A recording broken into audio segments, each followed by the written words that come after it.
오늘의 말씀은 열왕기하 8장 5절 말씀입니다. 게하시가 곧 엘리사가 죽은 자를 다시 살린 일을 왕에게 이야기할 때에 그 다시 살린 아이의 어머니가 자기 집과 전토를 위하여 왕에게 호소하는지라. 게하시가 이르되 내 주 왕이여, 이는 그 여인이요 저는 그의 아들이니 곧 엘리사가 다시 살린 자니이다 하니라. 아멘. 프랑스의 영화 가운데 마리 이야기라고 하는 영화가 있습니다. 마리라고 하는 소녀가 있었는데 시각과 청각 장애를 가지고 있는 아이입니다. 수녀원에 들어가서 너무 공격적이고 사람들을 받아들이지 않는 마리에게 아무도 다가가지 않는 이 소녀. 그런데 마가렛이라고 하는 수녀가 모두 다 꺼려하는 이 마리에게 다가가서 이 아이가 사회에 적응하도록 만들어주는 이야기, 마리 이야기라는 영화입니다. 이 아이가 시각과 청각에 장애가 있기 때문에 마가렛 수녀는 그 아이가 살아있는 감각, 예를 들어서 후각, 미각 이런 것을 통해서 이 아이에게 세상을 가르쳐 주려고 노력을 합니다. 근데 마가렛 수녀에게 누군가 이렇게 묻습니다. 모두 다 이 아이가 너무 폭력적이고 배타적이라 다가가지 않는데 어떻게 수녀님은 이 아이에게 다가갈 수 있었습니까? 이렇게 물었더니 이 수녀가 대답하기를, 이 아이는 이상한 사람이 아니라 나와 좀 다른 사람이라고 생각되었기 때문에 이 아이에게 다가갈 수 있었다. 시각과 청각은 없지만 다른 감각으로 세상을 보려 하는 나와 다른 사람으로 이해하니까 이 마리도 내가 충분히 공감하고 이해할 수 있는 아이였다. 이런 대답을 했습니다. 여러분, 우리가 다 세상이 다양합니다. 우리가 살면서 내 마음에 안 드는 사람, 나하고 대화가 잘 통하지 않고 내 생각을 이해해 주지 않는 사람을 우리는 저 사람은 상식이 없어, 이렇게 우리가 정의를 합니다. 하나님이 과연 우리를 그런 눈길로 보셨다면 우리가 오늘 이 추수감사절 예배를 드릴 수 있을까요? 하나님은 우리를 있는 모습 그대로 받아주시는 분입니다. 그리고 우리도 모르는 사이에 그 때를 따라 고비고비마다 우리와 함께 하셨고 우리를 도우셨던 하나님임을 믿습니다. 그래서 오늘 우리는 마땅히 그 하나님 앞에 지난 1년을 지켜주신 것을 감사하는 예배를 드리고 있습니다. 오늘 열왕기하 8장의 이야기는 수넴 여인이 다시 등장을 합니다. 이미 열왕기하 4장을 통해서 수넴 여인에 대한 설교를 여러분과 함께 나눈 적이 있습니다. 근데 오늘 다시 재등장하는 이 여인, 엘리사와의 그 관계는 떼놓을 수 없는 인연입니다. 수넴이라고 하는 지역에 가서 엘리사가 늘 사역을 할 때 엘리사가 사역하면 늘 뒤에서 경제적으로 영적으로 후원했던 수넴 여인, 엘리사를 위해서 게스트하우스도 만들어주고 그리고 물심양면으로 도왔던 그 수넴 여인에게 늘 고마움을 느꼈던 엘리사는 이 가정을 향하여 한없이 진심으로 축복을 해주고 싶었어요. 그래서 애가 없는 것을 알고 하나님 앞에 먼저 기도하죠. 엘리사, 하나님, 이 가정에 아이를 허락해 주세요. 그리고 엘리사의 기도대로 그 가정에 아들이 하나 태어납니다. 얼마나 이쁘든지 그 아이를 보면서 이 수넴 여인의 부부는 날마다 감사하고 행복하게 삽니다. 그런데 어느 날 이 아이가 밖에 나갔다가 뜨거운 태양 아래 한참을 놓여 있다가 열사병에 걸리게 되고 시름시름 앓다가 이 아이가 죽습니다. 이때 수넴 여인이 이 아이의 죽음을 확인하고 제일 먼저 찾아간 곳이 엘리사였습니다. 그리고 엘리사에게 이 사정을 다 고했을 때 엘리사가 다시 한번 와서 그 죽은 아이의 시신 위에 자신의 몸을 포개어 기도했을 때 그 아이가 살아나는 정말 드라마틱한, 뗄 수 없는 이 두 사람의 관계라는 것이 영적으로 삶에 있어서 떨어질 수 없는 친한 많은 이야기거리가 있는 그런 관계입니다. 아마도 그런 큰 사건을 겪고 난 이후에 수넴 여인은 더 엘리사를 존경했을 것이고 엘리사 역시 그 가정을 다른 어떤 성도들의 가정보다 축복하고 많이 챙겨주었을 것입니다. 그렇게 시간이 지나가는 가운데 오늘 열왕기하 8장 1절에 보면 이 엘리사가 수넴 여인에게 놀라운 이야기를 합니다. 1절을 함께 볼게요. 엘리사가 이전에 아들을 다시 살려준 여인에게 이르되 너는 일어나서 내 가족과 함께 거주할 만한 곳으로 가서 거주하라. 여호와께서 기근을 부리셨나니 그대로 이 땅에 7년 동안 임하리라 그랬습니다. 무슨 얘기냐면 이 이스라엘 땅에 하나님께서 7년 동안 앞으로 기근을 내리실 것이다. 여러분, 지금도 우리가 사는 이 첨단의 시대에도 기근은 우리에게 너무나 고통스럽고 심각한 문제입니다. 하물며 고대 시대 옛날에 이 기근이라는 것은요, 천재지변에 가까운 재앙이에요. 우리가 생각하는 정도의 기근이 아니라 이 기근이라는 것은 정말 인간이 당할 수 있는 가장 극심한 고통이 이 시대의 기근입니다. 그것을 하나님께서 장장 7년 동안 이스라엘 땅에 내리시겠다는 거예요. 왜 하나님은 이스라엘 땅에 7년의 기근을 내립니까? 하나님은 이스라엘이 회복되길 원하셨어요. 바알 신을 섬기고 아세라 신을 섬기고 이방 신을 섬기는 것. 그러니까 원래 이스라엘 속에 있었던 하나님이 아닌 외국에서 들어온 문화, 외국에서 들어온 잡신들, 이런 것을 섬기면서 정통성을 잃어버린 이스라엘이 회복되길 원하셔서 엘리야 선지자를 보내시고 엘리사를 보내시고, 그래서 많은 하나님의 살아계신 증거를 곳곳에서 기적처럼 보여줬지만 점처럼 이스라엘 백성들은 회개하고 돌아오지 않아요. 그래서 하나님께서 드디어 이 땅에 강력한 모든 백성들에게 기근이라는 고통을 주시는 거예요.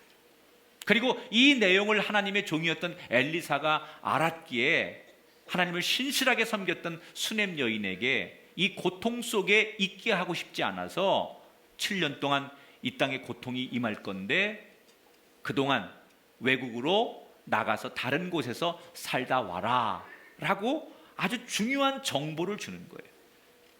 자, 그런데 이게 아무리 좋은 정보고 중요한 정보일지라도 이 정보를 받아들이는 수넴 여인이 이걸 믿지 못하고 가치 있는 이야기로 듣지 않는다면 이 좋은 정보가 소용없는 정보가 되는 거예요. 그런데 다행히도 이 수넴 여인은 이 이야기를 듣고 아직 일어나지 않은 이야기지만 결단을 합니다. 그런데 여러분, 이 결단이 말처럼 쉬운 게 아니에요. 왜냐하면 열왕기하 4장에 보면 이 수넴 여인은 귀부인으로 소개됩니다. 남편과 함께 굉장히 큰 농사를 짓고 당시에 부유한 사람이었어. 많은 자기의 재산을, 부동산을 갑자기 떠나야 하니까 헐값에 팔거나 그냥 놔두고 먼 나라로 가야 돼. 만약에 엘리사의 말대로 모든 재산을 포기하고 먼 나라로 갔다 왔는데 이 땅에 정말 기근이 일어나지 않으면 그녀가 누려왔던 행복과 그녀가 고생하며 모았던 모든 재산을 다 한순간에 날릴 판이에요. 분명히 두려움도 있었을 것이고 의심이 들 만한 상황이었을 거예요. 하지만 수넴 여인은 그 중요한 순간에 믿음의 선택을 합니다. 중요한 결정을 하죠. 오늘 2절에 보니까 여인이 일어나서 하나님의 사람의 말대로 행하여 그의 가족과 함께 가서 블레셋 사람들의 땅에 7년을 우거했다 그랬어. 자, 이 부인이 블레셋으로 이주를 하는 그 이유가 지금 엘리사가 하는 이야기가 합리적인 이야기이기 때문에, 합리적 판단 때문에 자리를 이동하는 게 아니에요. 이성적으로 설득이 되거나 이 이야기가 누가 들어도 아, 맞다라고 공감이 될 만한 상황이기 때문에 이동하는 게 아니에요. 사실은 믿어지지 않는 얘기지만 이 여인이 엘리사의 말을 듣고 모든 것을 내려놓고 블레셋으로 가게 된 이유는 하나님이 말씀하셨기 때문에. 여러분, 믿음이라는 것이 때로는 합리적으로 들리지 않을 때가 있잖아요. 이성적으로 들리지 않을 때가 있잖아요. 우리가 다 설교 말씀을 듣거나 하나님 말씀을 보면서 하나님께서 우리에게 말씀하시는 것이 다 합리적이고 이성적으로 들리면 좋을 텐데 그렇지 않을 때도 있잖아요. 그런데 그럼에도 불구하고 하나님이 말씀하셨으니까 믿고 따르는 걸 순종이라고 하는 거예요. 꼭 내 마음에 맞아야만, 내가 수긍해야만, 내가 이해돼야만, 내가 합리적으로 그렇게 끄덕일 수 있을 만큼 설득이 돼야만 따르는 것이 순종이고 믿음이 아니라, 나에게 그렇게 들려오지 않을지라도 누가 하신 말씀이기 때문에요, 하나님이 말씀하셨기 때문에 내 생각과 다를지라도 그 말씀을 신뢰하고 믿고 따라가는 것, 그것을 믿음의 사람이라고 하는 거예요. 아직 일어나지 않은 일이지만 수넴 여인은 하나님이 하신 말씀이니까 그 말을 전폭적으로 믿고 블레셋으로 떠나갑니다. 그런데 정말로 엘리사의 말대로 7년 동안 이스라엘 땅에 말로 표현할 수 없는 기근이 찾아와요. 만약에 엘리사의 말을 무시하고 그 땅에 계속 살았다면 그도 역시 그 기근의 고통 속에 그의 가족과 인생이 굉장히 힘들고 고통을 당했을 겁니다. 그런데 하나님께서 그 고통을 피할 수 있도록 가장 적절한 때에 이 수넴 여인에게 은혜를 베풀으셨다는 거예요. 여러분, 하나님의 가장 큰 은혜는 우리가 계획하지 않을지라도, 우리가 잘 모를지라도 그 상황에 맞는 때에 맞추시는 은혜를 주시는 은혜가 제일 좋은 은혜예요.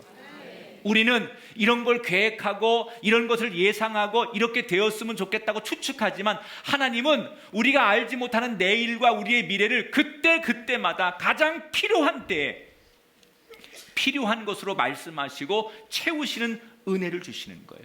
따라합시다. 때에 맞추어 주시는 은혜.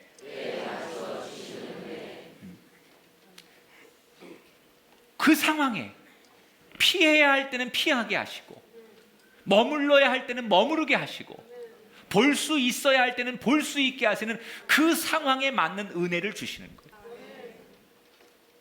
그러면 남은 이스라엘 백성들은 하나님 앞에 징계를 받고 저주를 받은 것이냐? 물론 징계를 받은 건 사실이지만 그 징계도 하나님의 은혜예요. 왜냐하면 하나님께서 이스라엘 땅에 7년의 기근을 내리신 원래의 이유는 그들이 이런 고난과 고통을 통해서 하나님을 부르고 하나님을 바라보고 하나님께 돌아올 수 있기를 원하시는 사랑의 바탕 위에 고난을 주시는 거예요. 그렇다면 우리는 금년 한 해를 살면서 나에게 다른 어느 때보다도 고난이 없는 평온한 한 해였다면 여러분, 하나님 앞에 많이 감사하셔야 돼요. 그러나 때로는 내 삶에, 우리 가정에, 내 인생에 많은 고난이 있었을지라도 그 고난 속에, 그 시험과 연단 속에 하나님의 은혜가 있었음을 여러분 바라보고 기억하시길 바랍니다.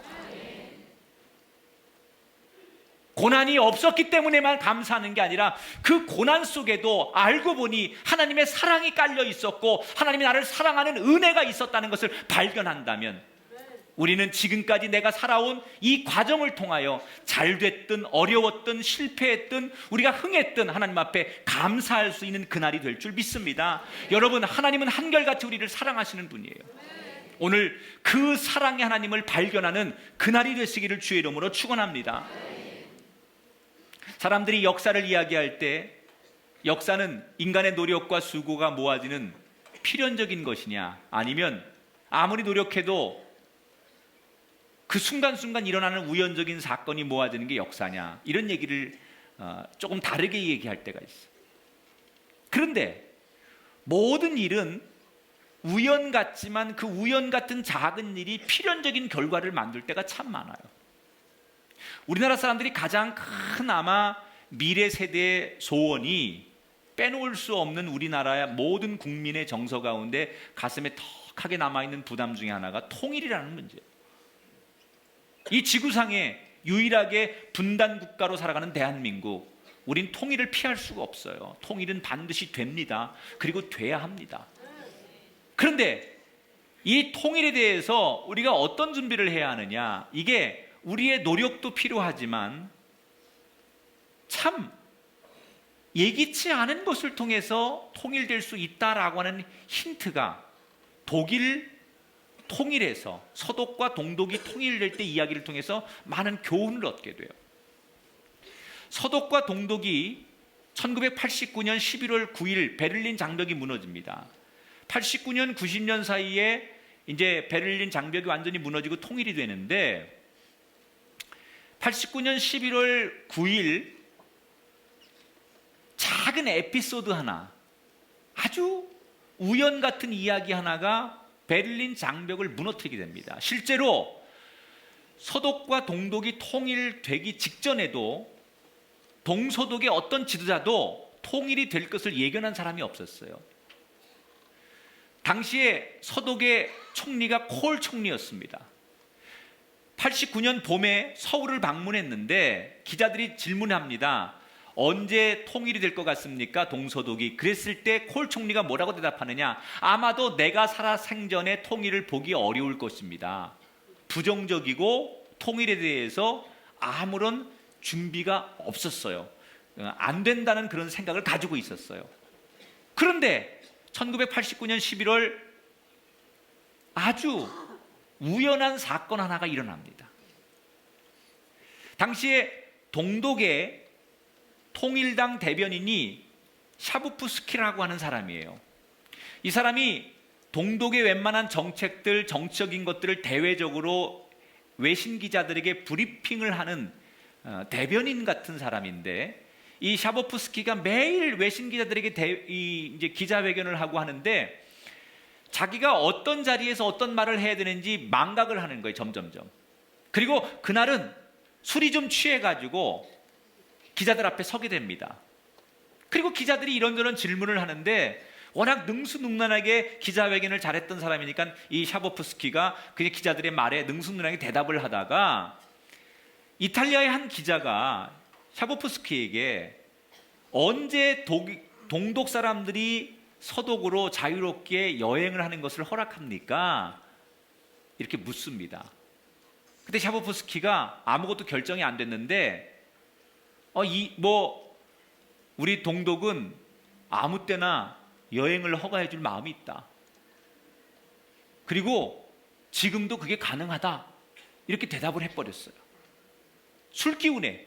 그런데 그게 하필이면 지금 TV를 통해서 동독 국민들에게 전부 다 생중계로 방송이 되고 있었습니다. 한 나라의 대변인이 여행을 지금부터 마음대로 갈 수 있다, 이렇게 얘기를 해버리니까 TV를 보던 많은 동독 국민들이 처음에는 긴가민가 반신반의하면서 하나둘씩 국경에 몰려들기 시작했어요. 그런데 국경 수비대가 총을 들고 경비를 서고 있는 거예요. 근데 사람이 1000명, 10,000명 이렇게 동독 사람들이 모이면서 군중심리라는 게 발동하니까 그 국경 수비대를 향해서 뭐라고 얘기를 하느냐? 야, 너희들은 텔레비도 안 봤어? 우리 다 지금 TV 보고서 TV에서 성명서 발표하고 TV에서 기자회견 하는 얘기 듣고서 나왔는데 TV에서는 나라의 책임자가 이 베를린 마음대로 왔다 갔다 할 수 있다고 선언했는데 너희들은 아직도 여기서 총 들고 우리를 왜 못 가게 하는 거야? 그리고 군중들이 거세게 항의를 하기 시작합니다. 그러니까 군인들이 총을 들고 있다가 아무런 지침을 받은 게 없는데 워낙 많은 군중들이 몰려 나와가지고 TV에서 이렇게 얘기했다고 막 따지기 시작하니까 국경수비대가 혼란이 오기 시작한 거예요. 그래서 한 책임자가 철수 명령을 내려서 총을 놔두고 국경수비대가 철수를 하게 됩니다. 그래서 텅 비어있는 이 베를린 장벽을 동독 사람들이 반신반의하면서 서독으로 처음으로 넘어가게 되는 거예요. 그러면서 베를린 장벽이 무너진 거예요. 아무도 예측하지 못한 우연한 이야기 하나가, 우연한 사건 하나가 역사적으로 필연적인 결과를 만들었다는 얘기예요. 인생도 마찬가지예요. 우연 같은데, 아무것도 아닌 것 같은데 그것이 우리 인생의 필연적인 결과를 만들어냅니다. 오늘 수냄 여인이 그런 은혜를 받아요. 오늘 3절을 함께 볼게요. 7년이 다함에 여인이 블레셋 사람들의 땅에서 돌아와 자기 집과 전토를 위하여 호소하려 왕에게 나아갔더라. 자, 7년이라는 시간이 다 지나서 드디어 이스라엘 땅의 기근이 끝나니까 블레셋에 갔던 수냄 여인이 다시 자기 고향으로 돌아오는 거예요. 그런데 문제가 생겼습니다. 7년이란 긴 공백 기간 시간을 통해서 다시 돌아와 보니 자기가 살던 집에 다른 사람들이 살고 있었고 자기가 농사를 짓던 그 땅에 다른 사람들이 농사를 짓고 있었어요. 왜 그러느냐? 당시에 이스라엘 국법에는 주인이 건물과 땅을 사용하지 않고 오랫동안 비워두게 되면 1년이든 얼마든 그걸 비워두게 되면 법에 의해서 나라가 그 모든 재산권을 환수하게 돼 있어요. 그러니까 7년이라는 오랜 시간 동안 주인이 없이 방치되니까 그 주변에 있는 사람들이 그 집을 국가를 통해서 세를 얻어서 들어가 살게 되고 그 땅에서 다른 사람들이 농사를 짓는 거예요. 근데 정작 주인인 수냄 여인이 돌아와서 이게 내 집이고 내 땅이라고 아무리 얘기해도 이미 여기 들어와 사는 사람들은 무슨 얘기냐? 우린 국가로부터 이거 정식으로 우리가 승인받고 농사 짓고 사는 건데 택도 없는 소리 하지 말아라. 수냄 여인은 억울하잖아요.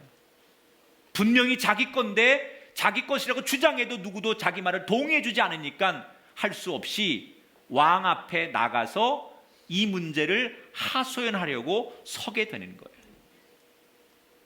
자, 그런데 성경은 읽으면서 단어 하나하나, 문장 하나하나에 재미있는 힌트들이 들어있습니다. 이 여인이 이런 중요한 경제적인 문제, 자기 운명이 걸린 문제, 가정의 아주 중요한 이 문제를 해결하기 위해서 여인이 직접 왕 앞에 나갔다라고 하는 것 속에 뭘 암시하느냐, 성경은.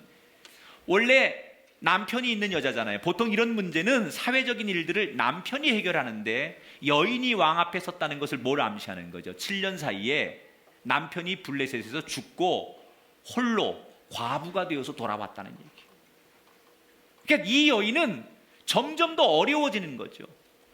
남자들도 해결하기 어려운 문제를 여성의 입장에서 남성 중심의 사회에서 이 문제를 해결한다는 게, 그것도 국가를 상대로 해서 자기 땅을 되돌려 받는 일이 얼마나 오래 걸릴지. 여러분, 만약에 국가를 상대로 해서 우리가 지금 같아서 민사소송을 한다고 하면 이게 얼마나 오래 걸리는 문제고, 결과가 내가 원하는 결과가 나올지 그걸 확신할 수 없는 상황.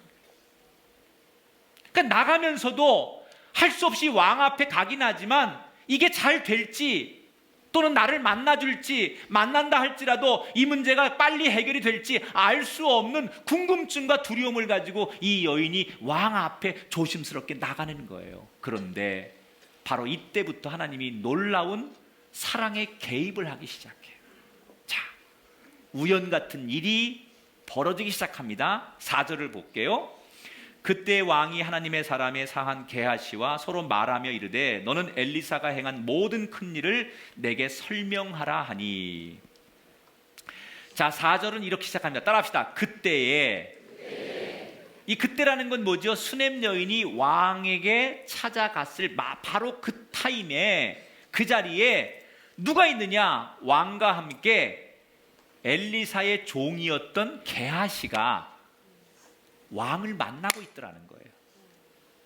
자, 여기서 여러분, 성경을 조금 제대로 이해하시는 분은 이 게하시가 엘리사의 사환이었는데 나만 장군이 문둥병을 고침받을 때 이 게하시가 문둥병에 걸린 이야기를 들으셨죠? 안 들어도 할 수 없어요. 성경에 있는 얘기니까. 나만 장군이 아람의 장군이었는데 엘리사 앞에 와서 문둥병을 고침받아 요단강에서 7번 씻으라는 말에 순종하고, 그때 막대한 선물을, 물질을 가지고 왔는데 엘리사가 안 받지요. 그런데 이 게하시가 그게 욕심이 나가지고 몰래 가가지고 우리 선생님이 받아오랬습니다 하고 그 물질을 자기 것으로 취하는 욕심을 갖고 행한 것 때문에 나중에 그게 들통이 나서 이 게하시가 나만이 가졌던 문둥병을 네가 갖는다라는 벌을 받게 돼요. 그래서 그는 문둥병에 걸립니다. 그런데 어떻게 문둥병에 걸린 이 게하시가 지금 왕 앞에서 대화를 하고 있느냐, 이게 말이 안 되지 않느냐, 이렇게 이제 얘기해서 이거에 대한 신학자들의 견해가 두 가지가 있어요. 하나는 이게 시기적으로 나만 장군을 만나기 전의 사건일 수 있다.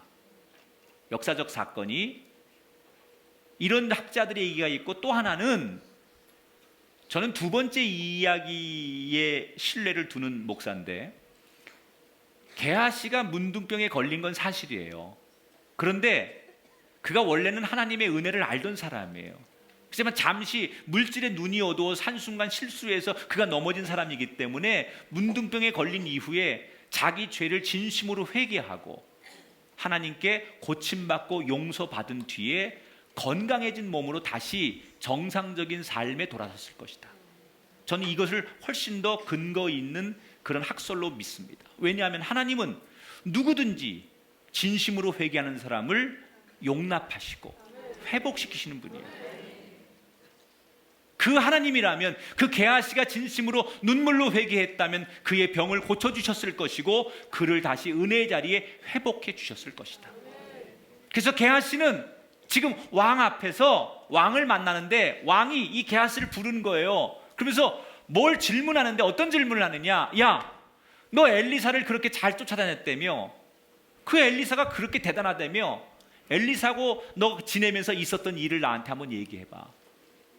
왕이 이렇게 묻는 거예요, 엘리사에 대해서. 그래서 게하시가 자기가 본 대로 경험한 대로 엘리사 이야기를 왕한테 해주는 거예요. 이 엘리사가 얼마나 능력이 많은지, 얼마나 대단한 사람인지, 얼마나 좋은 일을 많이 했는지, 얼마나 존경받는 사람인지, 얼마나 하나님 앞에 사랑을 많이 받는 사람인지 있었던 이야기를 다 해주는 거예요. 그러니까 그 이야기를 왕이 들으면서도 흥미롭게 그 게하시 얘기를 들으면서 야, 그런 거야? 그랬어? 이러고 막 얘기를 하는데 그 얘기 가운데 수넴 여인의 아이가 죽었다가 살아난 기적 같은 이야기를 이 게하시가 봤기 때문에 그 얘기도 왕에게 막 해주고 있었어요. 그래서 죽은 아이가 살아났습니다. 그래서 그 가정에 웃음꽃이 피고 동네 사람들이 보고도 믿지 못하는 놀라운 일이 있었습니다. 내 눈으로 똑똑히 봤습니다. 게하시가 막 그렇게 얘기를 하는데 바로 그 타임에 수넴 여인이 그 자리에 나타난 거예요. 기가 막히잖아요. 기가 막힌 표정을 좀 지어보세요. 어쩌면 이럴 수가 있죠? 어쩌면 이럴 수가 있죠? 여러분, 세상 사람들은 우연히 맞은 거겠지 이렇게 얘기할 수 있지만 이건 우연이 아닙니다. 이것을 우리가 어떻게 해석해야 합니까? 하나님께서 그렇게 역사하십니다.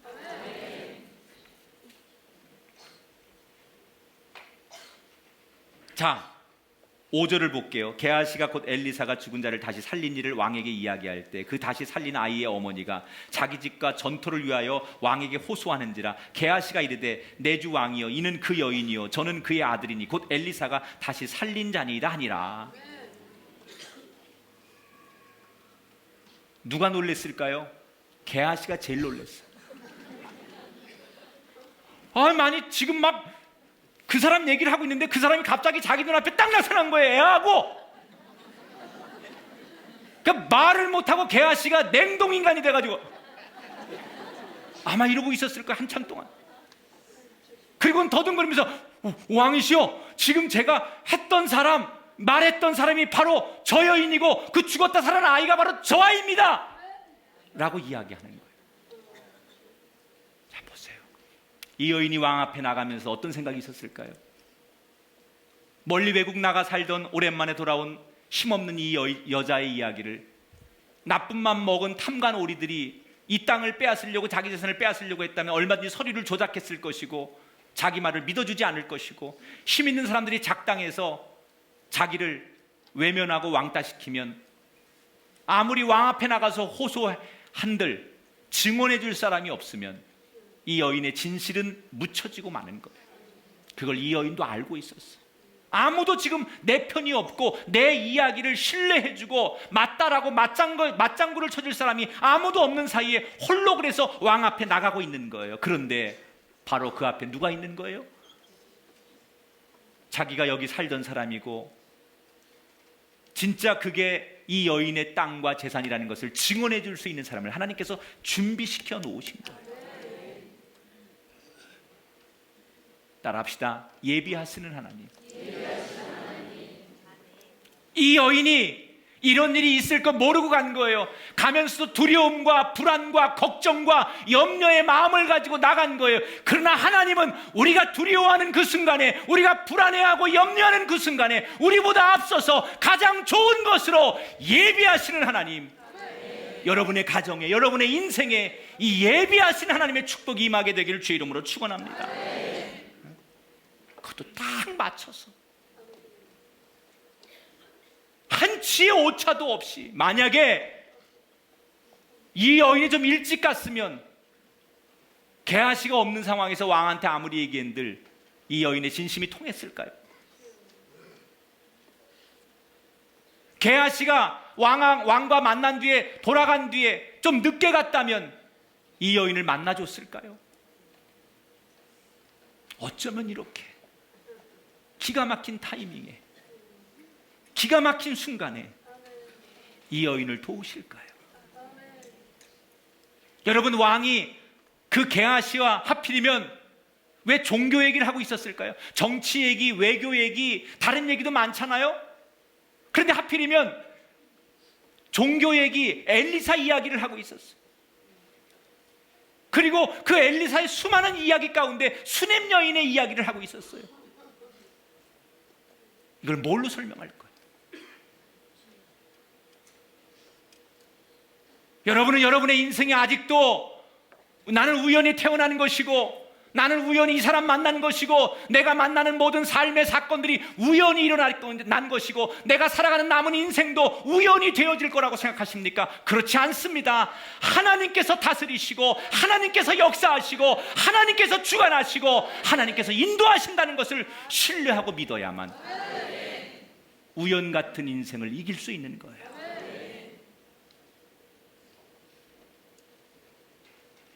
그 믿음을 가지고 여러분 걸어갈 때 하나님이 가장 적절할 때 여러분의 삶을 도와주실 줄 믿습니다. 여러분에게 축복합니다. 때를 따라 때를 맞춰 도우시는 그 하나님의 은혜, 그 하나님의 은혜가 여러분의 인생의 골목골목마다, 고비고비마다 함께 하시길 주의 이름으로 축원합니다.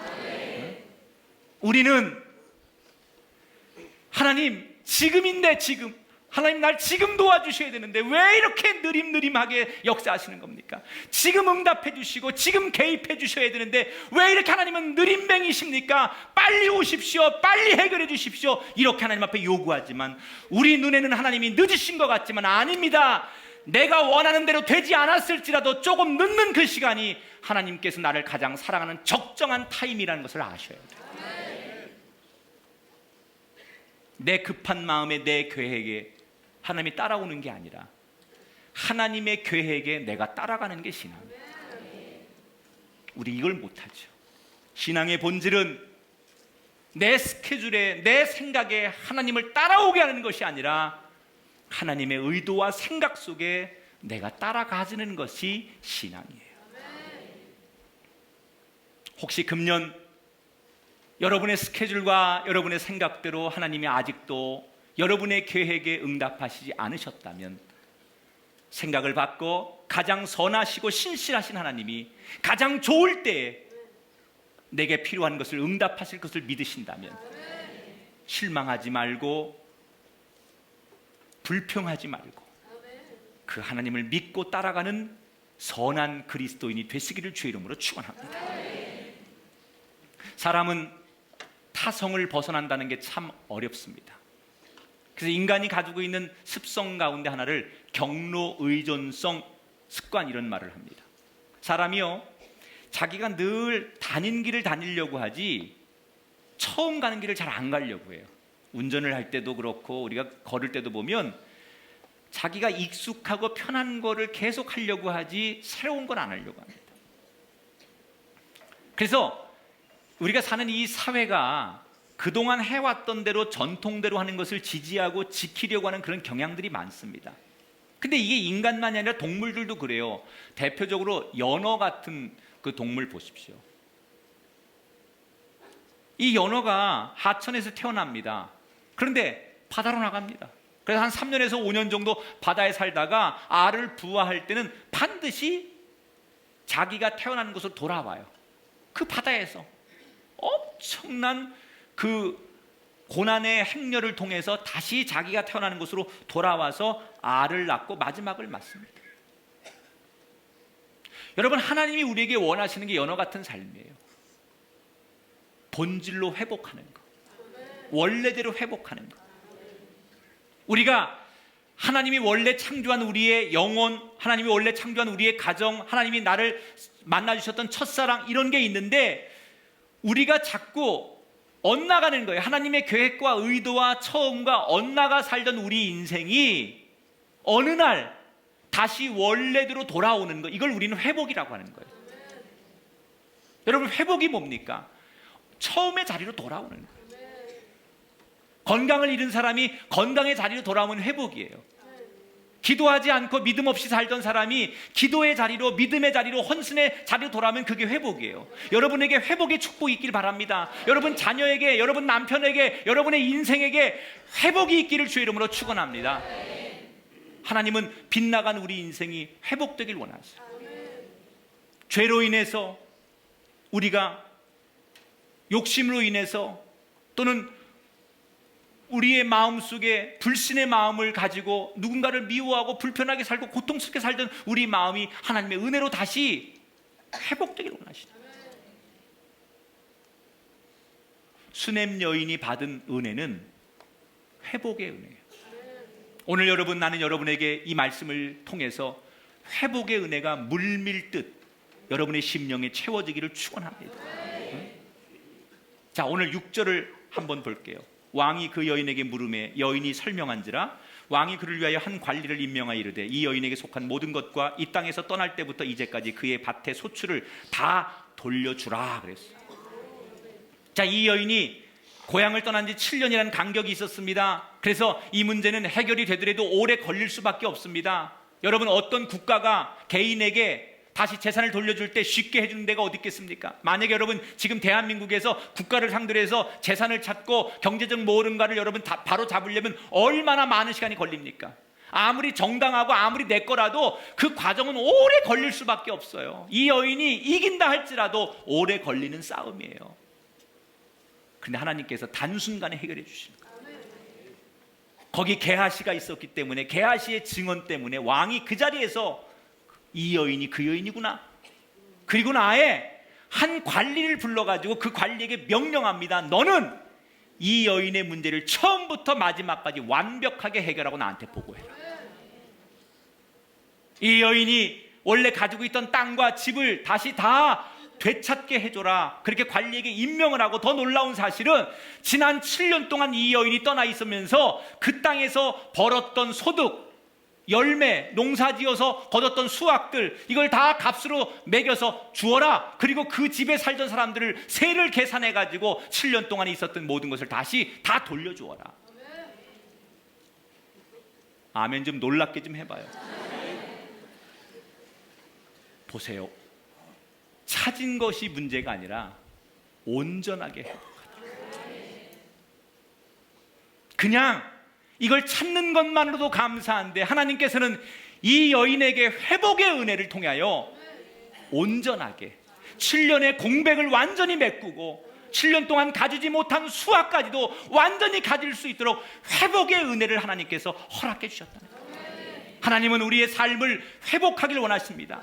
죄와 탐욕으로 망가진 우리의 인생을, 부서진 우리의 삶을 하나님께서 다시 회복하기를 원하시는 줄 믿으시기 바랍니다. 여러분, 그런데 조건이 하나 있어요. 이런 회복의 은혜를 우리가 경험하길 원한다면 한 가지의 조건이 단서가 붙어요. 순종의 삶이에요. 수냄 여인이 아이를 낳을 때, 죽었던 그 아이를 살릴 때, 이 7년의 기근을 통하여 다시 돌아와 잃었던 땅과 모든 소득을 되찾을 때 이 여인에게 있었던 가장 중요한 단서 하나가 순종했다는 거예요. 기근이 올 것이니 떠나라 할 때 순종했어. 아들이 죽었을 때, 살아날 때도 그는 엘리사의 말대로 순종했어요. 여러분, 나에게도 수냄 여인과 같은 회복의 은혜를 하나님 기대합니다. 나에게도 때를 맞춰주시는 그 여인에게 임했던 축복이 우리 가정 속에 임하기를 원합니다. 이런 소원이 있다면 우리가 해야 될 단서 조건이 하나 있어요. 우리는 순종의 사람이 돼야 합니다. 합리적 판단에 의해서 이거는 따를만 한 거니까 따르는 건 순종이 아니에요.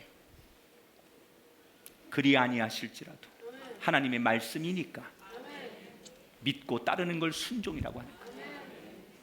왜 나에게는 수냄 여인과 같은 하나님의 회복의 은혜가 없습니까? 왜 나에게는 수냄 여인과 같은 그 때를 따라 돕는 은혜가 없습니까? 이렇게 하나님 앞에 원망하는 사람들이 있다면 자신의 신앙을 점검해 보세요. 나는 과연 수냄 여인처럼 내 머리로 들렸기 때문에, 내 지식으로 경험으로 이해가 되기 때문에 그래서 따라가는 삶인지, 하나님이 말씀하셨으니까 그 말씀에 수냄 여인처럼 순종하는 삶인지, 순종하는 우리의 인생에 때를 따라 돕는, 정확하게 그 타이밍에, 나도 알지 못하는 그 순간에 하나님이 역사하시는 것을 경험하게 될 줄 믿습니다. 여러분 회복하십시오.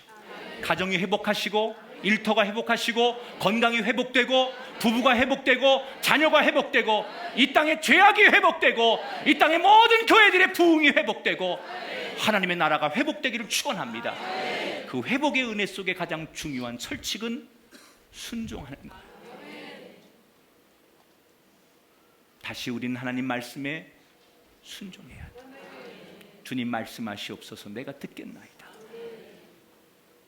여기로부터 놀라운 수냄 여인의 축복이 흘러 우리의 가정, 이 땅 구석구석에 또 다른 열왕기하 8장의 이야기가 만들어지는 그런 은혜가 있게 되기를 주님의 이름으로 간절히 축원합니다.